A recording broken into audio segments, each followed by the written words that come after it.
Saudara, penyelenggaraan KTT Presidensi G20 tahun 2022 diselenggarakan di Indonesia. Puncak dari KTT Presidensi G20. Kita ketahui bahwa serangkaian kegiatan sudah diawali dari akhir tahun 2021 hingga saat ini. Dari tingkat delegasi kementerian melakukan pertemuan-pertemuan yang nanti puncaknya akan dihadiri oleh pemimpin negara G20 di Bali. Nah, Bali menjadi salah satu tempat utama event KTT G20 ini. Nah, Sapa Redaksi akan menjumpai Bapak Gubernur Provinsi Bali. Kita ingin mengetahui bagaimana kesiapan terkait dengan infrastruktur dan hal-hal yang berhubungan dengan venue. Sekaligus juga ingin mengetahui bagaimana keamanan yang dilakukan oleh pihak-pihak terkait seperti Panglima Kodam 9 Udayana dan juga Kepolisian Daerah Bali. Untuk itu, saya, Bambang Kalitus, ingin menyapa para narasumber pada Sapa Redaksi On Location episode kali ini. Ikut saya.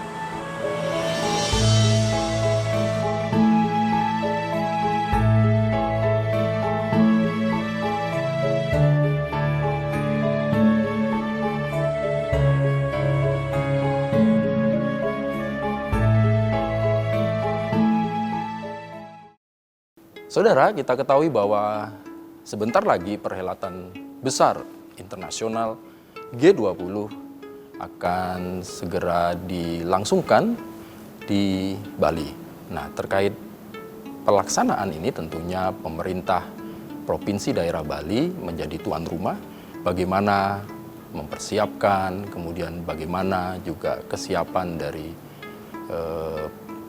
pemerintah Provinsi Bali, termasuk dampak-dampak yang bisa didapat dari perhelatan G20 ini untuk Provinsi Bali. Nah, pada kesempatan yang baik ini, saya sudah bersama dengan Bapak Gubernur Provinsi Bali, Bapak Wayan Koster. Om Swastiastu, Pak Gubernur. Sehat selalu nggih, Pak nggih? Sehat. Rahayu lah pokoknya. Luar biasa. Terima kasih Pak Gub atas kesibukannya meluangkan waktu bersama Kompas TV pada kesempatan kali ini. Pak Gub, kita ketahui Provinsi Bali kembali dalam waktu dekat akan menjadi tuan rumah perhelatan presidensi G20. Nah, Pak Gub, kita ingin mengetahui sejauh ini bagaimana persiapan pemerintah Provinsi Bali untuk event besar G20 ini, Pak. Terima kasih Mas Bambang. Sebelum saya merespon soal kesiapan Provinsi Bali, saya ingin menyampaikan dulu mengenai penyelenggaraan presidensi G20. Ya. Tentu saja penyelenggaraan presidensi G20 menurut saya ini adalah suatu peristiwa yang sangat langka dan sangat jarang terjadi. Jadi karena itu ini adalah suatu penghargaan yang luar biasa, kepercayaan yang luar biasa yang diberikan kepada pemerintah Indonesia, khususnya kepada Presiden Republik Indonesia Bapak Insinyur Joko Widodo. Nah, terkait dengan penyelenggaraan presidensi G20 ini, sepantasnya, sepatutnya kita bangsa Indonesia itu merespons secara positif dan memberikan dukungan sepenuhnya agar kepercayaan, kehormatan yang diberikan kepada Indonesia dipimpin oleh Bapak Presiden Joko Widodo ini betul-betul kita dapat berikan dukungan sepenuhnya agar penyelenggaraan presidensi G20 ini berjalan dengan lancar, nyaman, aman, damai, dan sukses. Itu poin pertama. Poin kedua adalah penyelenggaraan presidensi G20 ini pada tahun 2022 banyak ada kegiatannya. Ada kegiatan utama, ada side event, ada pertemuan-pertemuan tingkat menteri, tingkat deputi, dirjen, dan juga para pemangku kepentingan yang lain. Itu sudah dari awal tahun? Dari awal tahun 2022 sudah berjalan. Baik. Nah, beberapa pertemuan itu dilaksanakan di luar Bali, ada di Jakarta, ada di Surabaya, ada di Labuan Bajo, ada di Danau Toba, dan daerah lain. Baik. Nah, sebagian besar memang diselenggarakan di Bali. Dari awal tahun sudah ada pertemuan tingkat Menteri Luar Negeri, pertemuan Menteri Keuangan, Bank Sentral, bahkan juga sudah ada pertemuan BPK-nya yang ada di negara-negara G20 dan berbagai event yang lainnya. Baik. Oleh pemerintah maupun juga oleh swasta. Baik. Jadi delegasi-delegasi ini sudah bekerja Sudah datang. sebetulnya. Iya. Nah, bagaimana tuh kemarin Pak untuk Bali? bagaimana persiapan Bali dalam mendukung penyelenggaraan pertemuan presidensi G20 ini? Posisinya adalah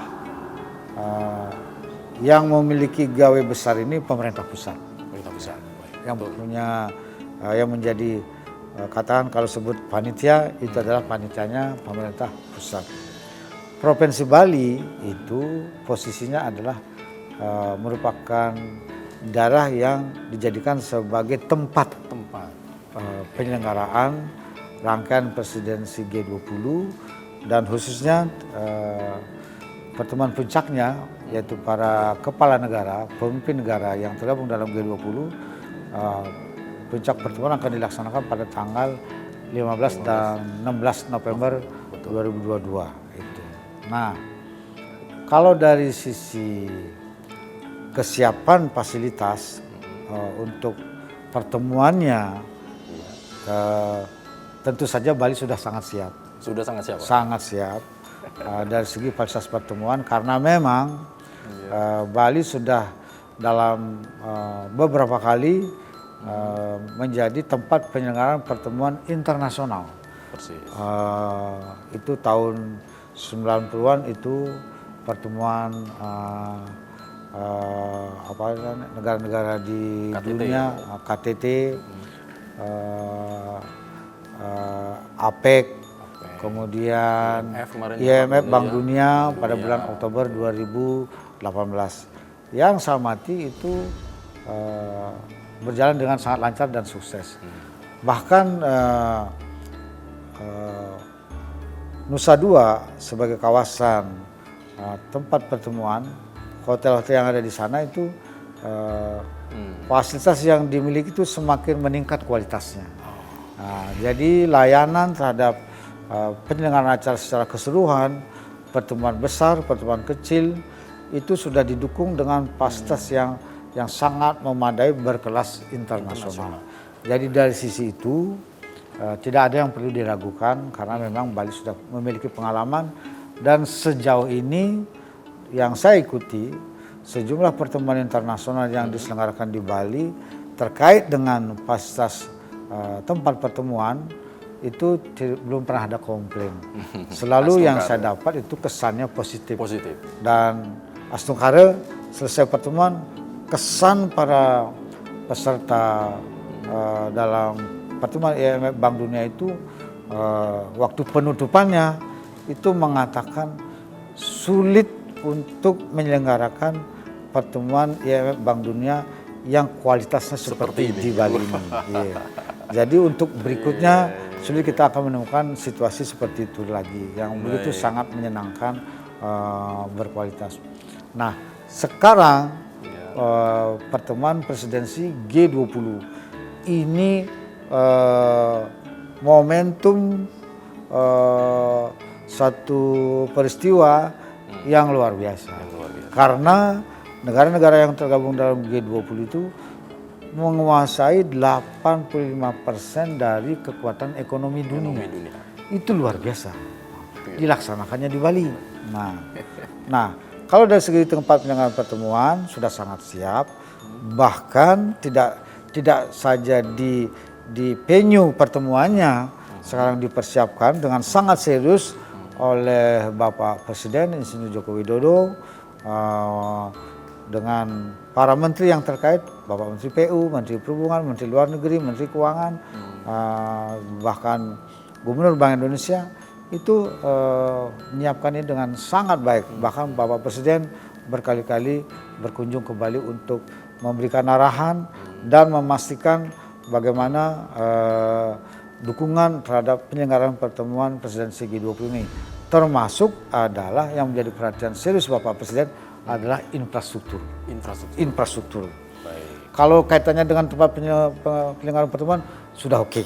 Sudah nggak ada yang perlu ditanyakan lagi, nggak perlu dibahas lagi. Bahkan di Bandara Ngurah Rai itu dibangun unit khusus, yaitu gedung VVIP yang baru.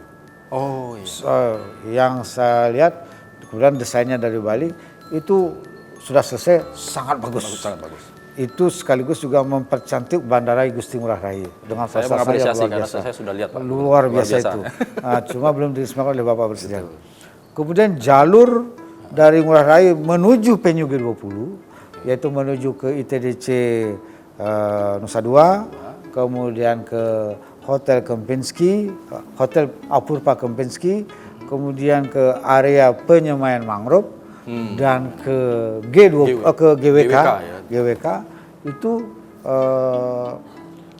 hampir semua sudah selesai. Ya. Yang di penyemaian mangrove sudah selesai. Dan indah sekali. Ya. Aksesnya sudah selesai juga. Pengaspalan jalan, kemudian penataan pedestrian, merapikan kabel-kabel, bersih-bersih, sudah selesai di penyemaian mangrove. Bahkan penyemaian mangrove luar biasa, sudah ditengok oleh Bapak Presiden beberapa minggu yang lalu. Yang perlu juga saya sampaikan adalah yang baru ini, tol Bali Mandara. Itu dibeautifikasi dengan satu diperbaiki, dibuat bangunan baru mengenai pintu gerbang tolnya. Gate-nya itu. Gerbang tolnya dilengkapi dengan aksara Bali, dibuat dengan bentuk yang baru, arsitekturnya yang sangat bagus.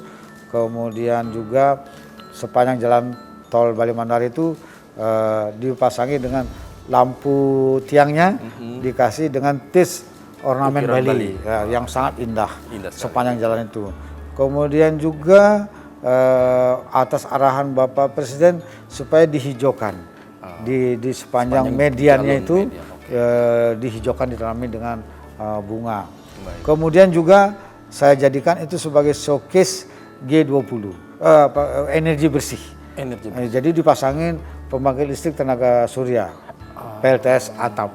Jadi di situ dipasangin sepanjang jalan itu bisa menerangi, lampu itu bersumber dari PLTS itu ya. Itu bisa memenuhi, dan itu akan terus bermanfaat ke depan.